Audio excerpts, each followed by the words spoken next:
everyone, it's Ray from Euro Football Star. We are coming live from the Champions League Final Festival Fan Park, and as you can see, we've got the beautiful Champions League trophy behind us, and I believe we've got a very special guest joining us all the way from England. We've got Anthony Hayes of Charlton Athletic. How are you, Anthony? Good, Ray. Nice to hear from you. Thanks, buddy. Thank you for giving us a few minutes of your time. Now, we're just beaming back to some of our listeners and players back in Australia, and we're just going to do a little bit of a backfill on where we first met. So we met many years ago, and I think, if memory serves me right, it was 2012 maybe, during the UEFA A course. Is that right? Yeah, I think so, yeah. I was thinking about that this morning. Long time ago, down in Cork most of the time, I think, in Ireland.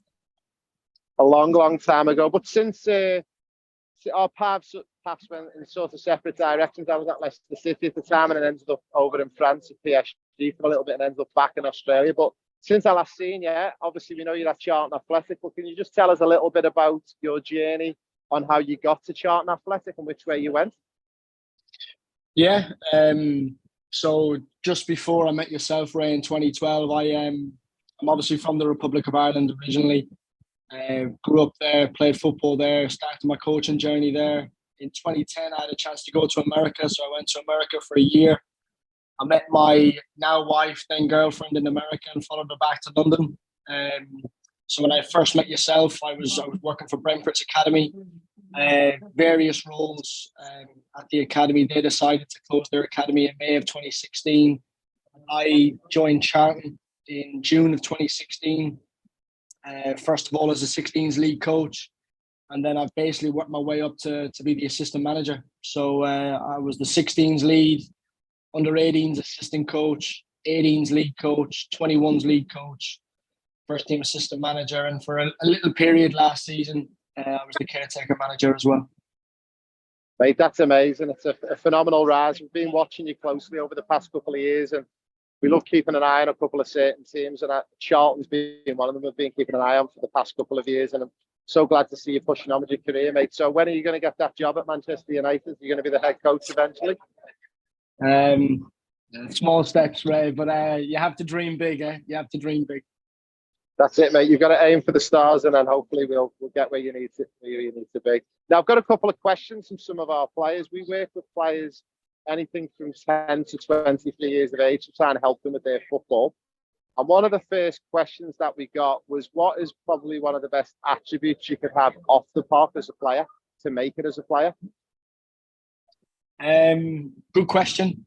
I would say the most important attribute has got to be down to the player's mentality. There's a lot of distractions out there for young players, particularly if they're at that level where they're playing full-time football or aspiring to be a professional football player. So it's really important to be dedicated, disciplined, and you do everything right in terms of your nutrition, your hydration, your sleep, which is massively important for recovery, and that will give you the best chance of optimizing your performance on the training pitch. That's amazing, mate. And actually, our next question was around sleep. One of our players is really getting involved with the mum and dad at the moment, and they've read a book on sleep, and they're really getting into it to try and help them and benefit them with their football. And in regards to like Charlton Athletic, how deep do you guys go with the players in regards to sleep? And do you even go down to the level of recording the sleep for each of the players and look at the stats and data and the different levels of REM that they're getting into? So we don't have that resource, Ray, but I think we're trying to look into it a little bit more. We do well-being questionnaires every day with the players, which the players have to fill in and be as honest and transparent as possible. It's not to try and catch players out. It's to do with their mental well-being and their physical well-being with fatigue. That's physical and mental. In terms of their sleep, a lot of it now can be done through your Apple Watches or kind of Watch Now. So a lot of the players have taken more of an interest in it. Some of the younger ones have found it more challenging because of, say, like the Xbox or the PlayStation, where they might find themselves going home in the afternoon and they might end up playing that console to the early hours of the morning, which obviously then impacts their sleep for the evening, and it doesn't allow them to get into a deep sleep. And just little ways we've tried to manage that is to very, very simply give them naps throughout the afternoon when they get home. So little napping strategies to help top up if they haven't had a good night's sleep. Yeah, that's amazing.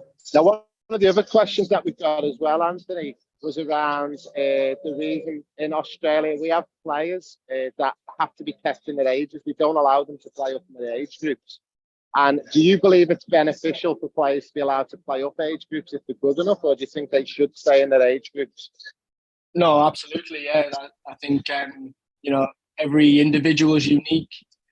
They'll all be on different journeys. One of the quotes I kind of live my life by is never look sideways to compare, only for inspiration. So I don't think anybody should be looking at other people and looking at their journey and comparing it to their own. They can look at that individual for some inspiration, and certain players at certain times will need that extension and challenge of playing beyond their age range. Absolutely. And it works the other way where, you might have a late developer and the level of success that he or she may be getting in their own age group is minimal because physically they're not developed at the same age as some of their teammates or peers. So again, for them to get some success, it might be in their best interest to maybe play down an age group to get some success and repetition and to make them aware that they're a very good player, but they're just on a different pathway in terms of their physical maturation. So I think it works both ways. Yeah, that's an amazing answer. It's a great way to look at one of the things that we're trying to do in Australia at the moment, for sure, to push that advice that based on the maturation and the physical size should determine whether they should play up or not.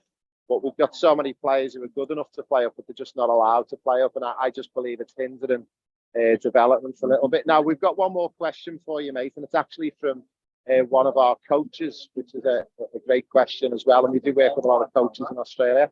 They've asked, outside of football qualifications, as a coach yourself, Anthony, have you upskilled yourself in any other areas, or have you educated yourself in any other areas outside of actual coaching badges? And if so, what did you do?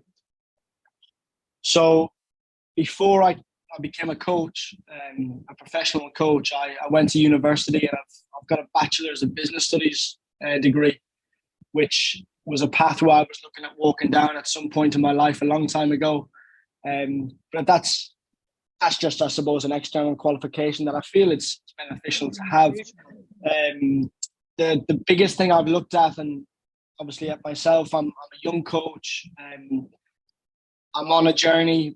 I'm an ambitious person, but if I looked at, the elite managers and coaches, what they all have as a life skill is they're all able to speak a second, third, or even a fourth language. So one of the things I'm currently undertaking is I'm actually doing a German and Spanish course, because one of the ambitions in my coaching journey is to at some point work abroad in a country where I don't speak the language. So my advice to any coach, the qualifications, like you alluded to, Ray, as you know, are so important.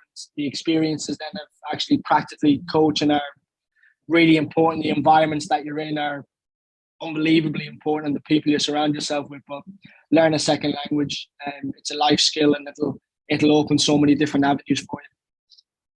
Mate, you just hit the nail on the head. So part of our Pro Player Pathway program that we offer in Australia, if the players aren't successful in making it as a player, we actually get them to travel into Spain and France as part of their football and actually learn a language over that 1 or 2 years. And then we have an opportunity, if they don't make it as a player, we take them on as a coach, traveling the globe with us, and then hopefully upskilling them into getting that second or third additional language.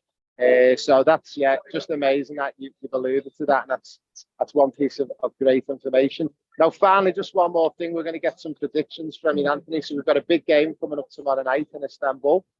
Can you give us a score prediction, and also just a little bit why you think that's going to be the score? Well, like I said before we started the interview, I can't see anything but a Manchester City win. I don't think it'll be a high-scoring game, but I'll go Man City 2-0. That's amazing, mate. And anyone for first goal scorer? Anyone in particular? I'll go De Bruyne. He's. I think Haaland might be the obvious one, but I'm going to go Kevin De Bruyne. I think he's a smashing football player. And just lastly, Ray, I think it'd be definitely worthwhile mention for your audience, and I'm not sure if they'll be aware of this, but we've got 2 Australian boys at Charlton Athletic Football Club. Ashley Brewer is our goalkeeper. He's a 23-year-old Australian boy who came over from Perth when he was 16 years of age. Smashing kid, and I mentioned about mentality and character, and there's no better example in terms of Ashley Brewer and how he conducts himself both on and off the pitch in giving himself the best chance to perform at his maximum levels, and he's pretty much established himself as the number 1 in the second half of last season, which is a wonderful achievement. And we've got another young football player. He's in our under-21s, but he's an Australian under-20 international. His name's Matthew Dench. He's a left back. He was a central midfielder when he first joined. Similar to Ashley, he came over when he was 16, again from Perth. Smashing fella, bit of a quiet assassin, wonderful left foot, and he's someone who's made a life-changing adaptation to living in Europe. And both of them are a credit to the country, but also to the people that's looked after them and helped them prepare them for that journey. Yeah, it's amazing we finished on that note, mate, because this is one of the areas that I've discovered in Australia. We've got phenomenal athletes. The big problem we've got is at the age of about 13, 14, for some reason, there's a big drop-off. And we've actually discovered why that drop-off's there. And that's our secret that we don't tell anyone, but we're now pulling in more and more players onto our programme. We are going to be over in London in September as well, Anthony, and I have actually reached out because I was aware of the 2 Australian players. And also what we're looking to do is we're looking to maybe come and visit Charlton Athletic. We've actually got a group of 106 guests coming from Australia in September. So I'll reach out to you on messages, Anthony. We'd love to hook in with you and come and pay you a visit and come and bring all the Aussies to support you on for one of your matches. Brilliant. Well, absolutely, Ray. We'd love to facilitate that. So keep in touch and drop us a message before you travel, and we'll get something sorted. No problem. Thanks very much, Anthony. Guys, that's a big thank you to Anthony all the way back in the UK, and thank you from me, Euro Football Star.